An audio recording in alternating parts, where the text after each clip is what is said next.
Assalamualaikum warahmatullahi wabarakatuh. Alhamdulillahi rabbil alamin. Wabihi nasta'inu ala umuri dunya waddin. Wassalatu wassalamu ala ashrafil anbiya'i wal mursalin. Wa ala alihi wa ashabihi ajma'in. Amma ba'du. Hadirin netizen yang dimuliakan Allah Subhanahu wa Ta'ala, pada kesempatan kali ini kita akan mereaksi atau mengomentari serbuan meme atau meme yang dialamatkan kepada para pejuang pembebasan perbudakan Ba'alwi. Itu namanya. Jadi intinya perjuangan kita ini adalah perjuangan kemerdekaan dari perbudakan Ba'alwi, gitu aja. Adapun tesis Kiai Haji Imaduddin Utsman Al-Bantani adalah pintu masuk untuk kita bisa melenggang, bisa leluasa memperjuangkan kemerdekaan ini. Pintu itu udah dibukakan oleh Allah Subhanahu wa Ta'ala sebagai sebuah kesempatan emas, sebagai sebuah milestone, sebagai sebuah trigger untuk merdeka. Ini sebenarnya mirip dengan sejarah kemerdekaan Indonesia. Pada masa itu cita-cita untuk merdeka begitu berat, begitu terjal, begitu tinggi tembok yang menghalangi. Betapa tidak kekuasaan Jepang setelah mengalahkan Belanda itu sedang tangguh-tangguhnya, sedang menyala-nyala, sedang on fire, sampai bisa mengalahkan Belanda, bahkan menyerang Amerika. Hadirin yang dimuliakan Allah Subhanahu wa Ta'ala, tetapi rupanya kepongahan Jepang ini, sok berkuasanya Jepang ini, ugal-ugalannya Jepang ini, ternyata mempunyai hikmah tersendiri. Salah satu kesombongan Jepang adalah menyerang Amerika.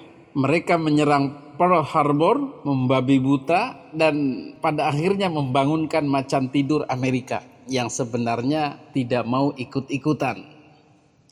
Tetapi karena diserang Jepang, akhirnya Amerika pun membalas. Nah, pembalasan Amerika terhadap Jepang itu dalam sejarah yang fenomenal dikenal dengan bom atom Hiroshima Nagasaki. Dengan di bom atomnya Hiroshima Nagasaki inilah maka Jepang tewas. Kekuatannya hancur luluh di Jepang daratan dan di negara-negara jajahan mulai kocar-kacir. Nah, salah satu hikmah terbesar pintu masuk kesempatan kemerdekaan bagi bangsa Indonesia adalah ketika Jepang melemah ini, ketika Jepang dibom oleh Amerika Serikat ini. Maka disitulah Indonesia tanpa ragu-ragu lagi mengambil kesempatan memerdekakan diri, melawan Jepang dan memproklamirkan kemerdekaan ke seluruh penjuru dunia. Jadi bukan dikasih oleh Jepang ya, tapi memang sudah perjalanan sejarahnya. Sudah ada masanya, sudah ada timingnya, sudah diatur oleh Allah Subhanahu wa Ta'ala. Pintu masuknya ini loh. Kamu cepat-cepat gunakan kesempatan itu untuk berjuang memerdekakan diri. Jadi kemerdekaan kita itu adalah hasil perjuangan sendiri dengan memanfaatkan kesempatan yang ada. Siapa yang memberikan kesempatan itu? Ya Allah Subhanahu wa Ta'ala sendiri yang membukakannya. Setiap ada cita-cita, mungkin doa-doa dari para ulama, para santri, para orang-orang ikhlas yang ingin merdeka, nih jalannya. Kalau kamu hantam Jepang yang lagi on fire, mungkin sulit. Tetapi Allah berikan jalan, nih jalannya. Hadirin yang dimuliakan Allah Subhanahu wa Ta'ala, kesempatan kedua dalam masa-masa modern sekarang ini untuk merdeka Allah juga bukakan, yaitu melalui tesis Kiai Haji Imaduddin Utsman Al-Bantani. Kalau dulu akibat dari kepongahan Jepang, sekarang adalah akibat dari kepongahan HRS dan HBS dan Habib-Habib lainnya yang semena-mena, yang ugal-ugalan, yang merasa jumawa, merasa tinggi. Nah itulah Jepangnya zaman dulu. Maka Allah berikan warning, Allah bukakan pintu kepada Kiai Haji Imaduddin Utsman Al-Bantani untuk meneliti kelemahan mereka, dan terbukti ada. Mereka bukan keturunan Nabi, dan inilah pintu masuk kita untuk merdeka. Hadirin yang dimuliakan Allah Subhanahu wa taala, orang-orang modern sekarang ini banyak yang tidak merasa dijajah.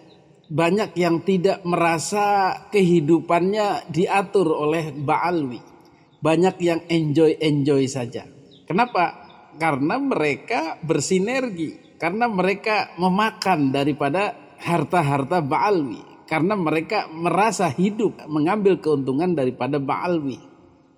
Nah, orang-orang inilah yang zaman dulu dikenal sebagai jongos, dikenal sebagai partner atau patron atau sekutu daripada penjajah. Jelas mereka tidak akan merasakan penjajahan itu.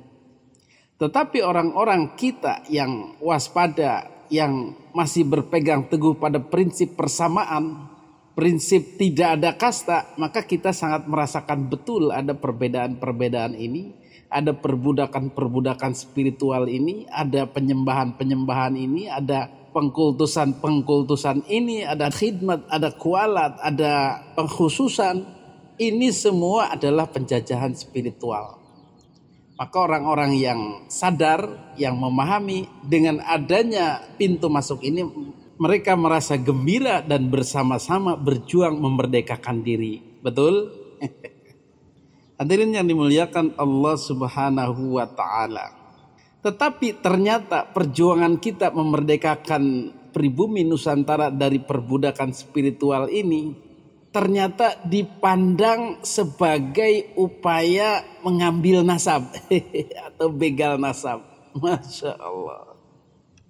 Inilah kalau orang pikirannya sudah nasab, kemuliaan, kemudian kapitalisasi nasab, kemudian ingin dihargai dan lain sebagainya, merasa berharganya nasab itu, maka mereka akan mengatakan begal nasab. Padahal kita sama sekali tidak ke sana arahnya. Kita perjuangan kemerdekaan dari perbudakan spiritual. Kita adalah perjuangan kesetaraan, tetapi dibelokkan oleh mereka seolah-olah kita ingin membegal nasabnya, mengambil nasabnya. Maka muncul meme atau gambar-gambar provokatif, agitatif, gambar-gambar framing, orang-orang ajam gila nasab nih. Apa itu orang ajam? Orang ajam itu bukan Arab, pribumi Nusantara lah. Kalau bahasa kitanya, yang tidak ada Arab-Arabnya, tidak ada Yaman-Yamannya, tidak ada keturunan nabinya. Ini orang-orang ajam gila nasab. Maka para pejuang kemerdekaan dari perbudakan spiritual Ba'alwi ini dipampang fotonya. Ini orang yang ingin nasab. Kenapa? Karena dalam pikiran mereka itu nasab, kemuliaan, berharga. Sehingga ketika ada orang menelisik nasab mereka, wah, ketakutan akan kehilangan. Sehingga dikatakanlah pencuri nasab, begal nasab, dan lain-lain.